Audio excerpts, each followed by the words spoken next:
Exciting day for us to be here. Really exciting for our Arrowhead Events division, an organization that we sort of put together about 15, 16 years ago. And is really, you'll hear today, just excited about what this platform can be for us. We're here to talk about college football. And for those of you who don't know, this iconic venue has hosted over 40 college football games in its career. It started in 1972 with Grambling versus Mississippi Valley State. We've had 5 Big 12 championships, 5 border showdowns between Missouri and Kansas, 2 Farmageddons, Iowa State and K-State.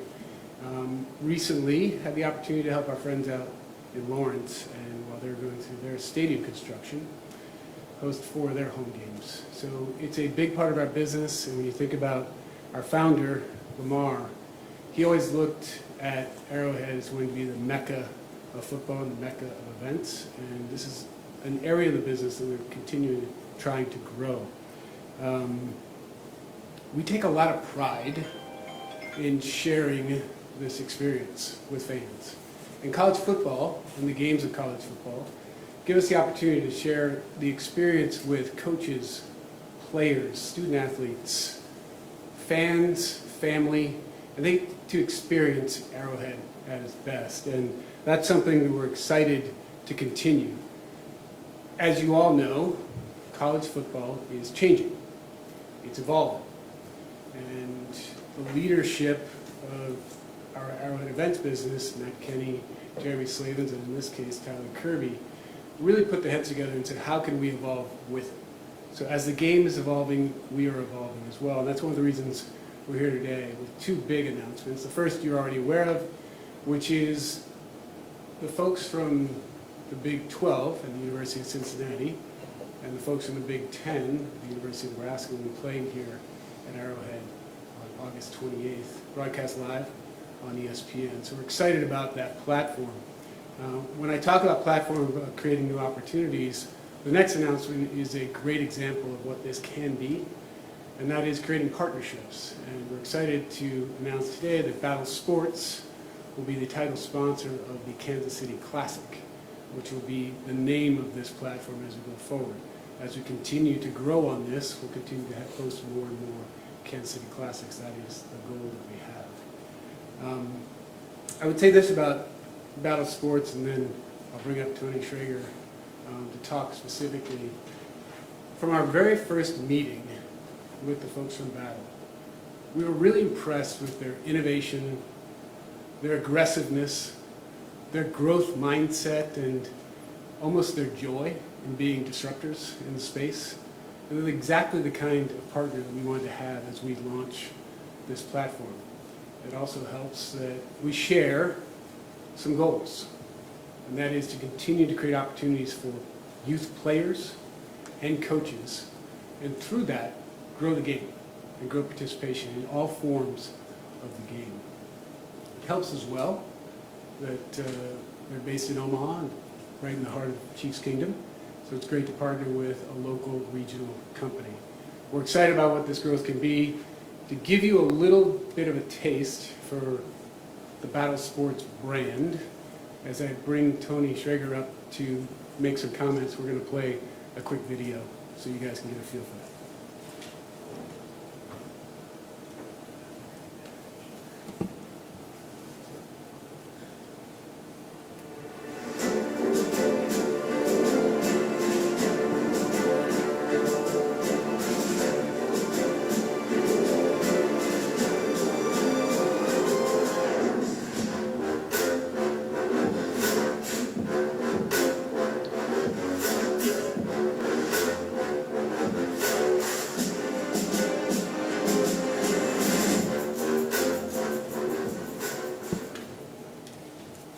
Thanks, Mark. We are thrilled to join the Arrowhead Events team and the Professional Sports Partners team to help put on this event this year. As Mark said, we're located in Omaha, so GEHA Field at Arrowhead Stadium has always been, and Kansas City itself has always been sort of a mecca for football in our region, and so we're in the Midwest in general. So I think we're so excited to be able to take this step in a familiar area. Mark pointed out battle's been disruptive and kind of pride ourselves on that in the football space, and I think we've sort of over the years changed the way people think or players think about products and about the events that we put on. So we've tried to innovate across all categories of football products, but we've always stood for more than that. We felt, and I think we continue to feel, that at our core, it's most important for us to create experiences for the athletes that provide them with the exposure and help shape them as players and people. And you see a lot of them in the room today. So since 2017, we've helped create the best boys and girls 7-on-7, flag, and tackle events in the country, and we're blessed to see the landscape of college football filled with players that have had experiences on either battle teams or in battle events. And this game's no exception. I think you'll see a lot of players on both teams with those experiences, but I can point out a couple. Nebraska's Vincent Shavers, for example, was part of the historic team Miami Gardens Ravens that won 3 youth national football championships. He played on the same team as the star wide receiver Jeremiah Smith, now at Ohio State. Cincinnati's Cyrus Allen played for a long time Battle 7-on-7 program, the Louisiana Bootleggers, which also produced NFLers like Jamar Chase and Devontae Smith. So watching these journeys has been as fulfilling as anything we do. And we're honored to play a small role in an event of this magnitude, and we'll do everything we can to make the experience first class for the players and the fans. And to have the opportunity to take the next step in this iconic venue for us is as meaningful as anything. We're confident the Kansas City Classic is going to be more than just a regular season college football game.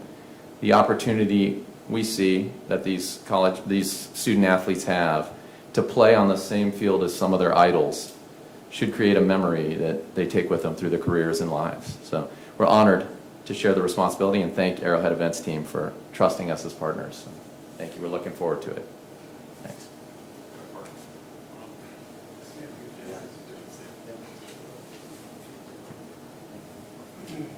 I will go ahead and open up to questions for either Tony or Mark on the game. Mark, is this something that you're thinking about as a one-off thing, or is it a series, or? Yeah, the hope is annual, and the press that I've made to our events team is, why can't it be multiple games in the same year? And you talked about just the different landscape of college football now. Is it with maybe NIL in mind that games like this provide an opportunity? You know, I think for us it's less about NIL, and it's more about the geography. We sit at the crossroads of Big 12, Big 10, SEC. So we think that'll create opportunities for us to create matchups that make sense. As you guys know, as the NIL world changes, as college football changes because of that, we believe there are going to be more and more opportunities to put games together. And as conference realignment happens, we've already seen that opportunity. So what we want to do is to have a platform and a proven entity. When you look at this matchup with Cincinnati and Nebraska, it is a really strong start. And we want to show people that we can put 65,000, 70,000 people in this building for a college football game. And that matters, both to NIL and to the conferences and the teams. One for each of you. First, Mark, home games are precious, right? We know that. What was it like to try to get a team to give up a home game to come to Kansas City? Yeah, I mean, it's all part of the negotiation. It's all part of the platform we talked about. You know, platform is probably a good nomenclature for it, but the reality is we had to change our mindset to be a little bit more aggressive in the space. And we had to justify that risk that we take as an organization to bring teams like this into our building. There aren't a lot of teams that want to give up a home game. So you have to incentivize them to do that, and that's one of the things we put together. And Tony, for you, as a company, it's a crowded space, right? Cleats and stuff like that. What's it been like to try to battle the big boys and make steps like this? It's been a challenge. It's been many years clawing and scratching, but I think culminated really with this, and to even be considered to be a title sponsor here, I think shows that we can play in that arena, and I think we really try to be authentic to who we are, and I think that comes through. We're trying to be the most credible, authentic brand in football, and you'll contrast that with others that try to be maybe more everything to everyone. We've never had that mindset. A lot of these schools, I mean, the Adidas school and Nike school and whatever, it's a chance for you guys to have a game, right? This is different than those relationships. What's the appeal on that side? So it is always, that's a consideration. Neither one of these schools are battle schools. But I think, we're going to be showcased right alongside that. And I think sometime in the future, maybe you see more college. Right now we've played youth and up through high school. But, we were talking on the way up here. It really is for us the kind of the culmination of, you watch all these kids kind of matriculate through youth and into high school, and now here they are in college. And for us to kind of make that leap, I think makes a lot of sense for us. Mark, you mentioned filling Arrowhead Stadium. What are the early returns on this Nebraska-Cincinnati Schools first matchup? Do you have expectations for? We had very high expectations. When you think about the decision-making process, the opportunity to bring an ascending program like Cincinnati here, we have a slight connection there with our tight end, but also the opportunity to bring regional and having the Nebraska fan base, which is extremely loyal. We felt like that was a really good combination to drive numbers. I'll go back to the comment I made earlier about we take a lot of pride in sharing the Arrowhead experience. And GEHA Field has become sort of this place that people want to play. It's also a place where people want to experience. And this gives us the opportunity to bring the entire fan base from Omaha and Lincoln and Nebraska and beyond to Arrowhead to experience not only the Arrowhead experience, but the Arrowhead experience with our team. Mark, does this affect the timeline at all with the work that's being done in the stadium now for seating?